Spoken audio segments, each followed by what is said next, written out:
Antoine de Saint-Exupéry est né à Lyon le 29 juin 1900. Il fait ses études au collège Sainte-Croix au Mans, puis en Suisse et enfin à Paris, où il échoue au concours d'entrée de Naval et d'eau centrale.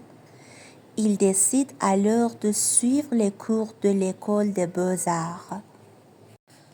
En 1921, il apprend à piloter et dès lors sa carrière est tracée. Il publie en 1926 son premier récit dont l'action se situe dans le monde de l'aviation. Attaché à Air France en 1935, Antoine de Saint-Exupéry essaie de battre le record de Paris-Sénion. Son avion s'écrase dans le désert. Il était pilote pendant la Seconde Guerre mondiale. Il tire de son expérience de guerre, pilote de guerre, en 1942 et publie Lettre à un otage puis Le Petit Prince en 1943, son grand succès. Le 31 juillet 1944, il s'envole de Borgo en Corse. Il ne reviendra jamais.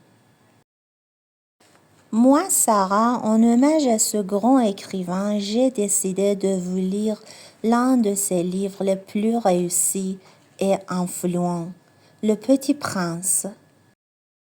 Le Petit Prince, chef d'œuvre intemporel d'Antoine de Saint-Exupéry.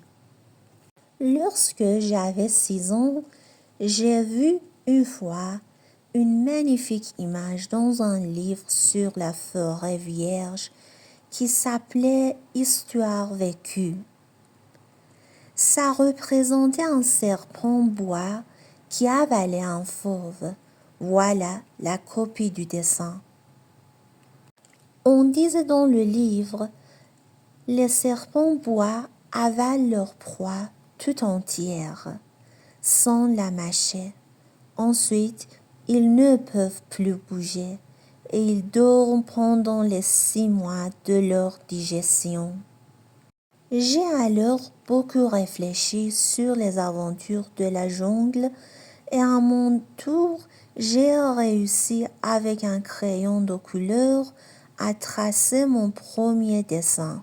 Mon dessin numéro 1, il était comme ça. J'ai montré mon chef d'œuvre aux grandes personnes et je leur ai demandé si mon dessin leur faisait peur. Elles m'ont répondu « Pourquoi un chapeau ferait-il peur ?» Mon dessin ne représentait pas un chapeau. Il représentait un serpent bois qui digérait un éléphant. J'ai alors dessiné l'intérieur du serpent bois afin que les grandes personnes puissent comprendre.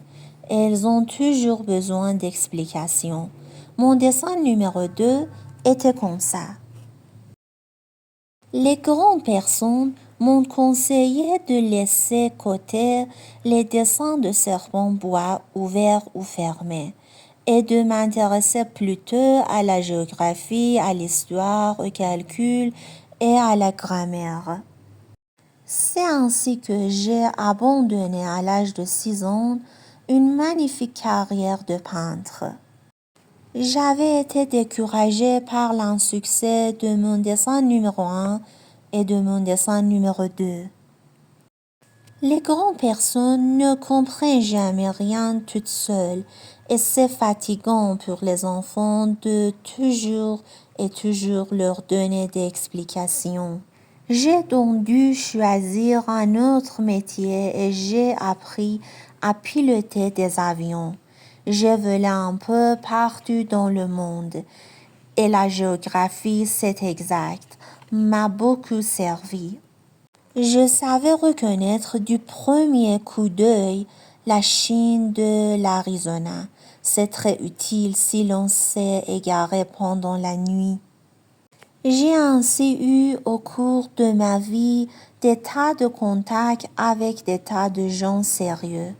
J'ai beaucoup vécu chez les grandes personnes.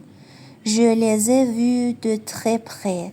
Ça n'a pas trop amélioré mon opinion.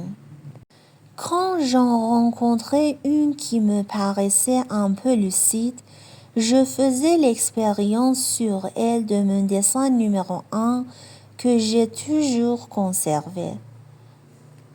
Je voulais savoir si elle était vraiment compréhensive, mais toujours elle me répondait c'est un chapeau.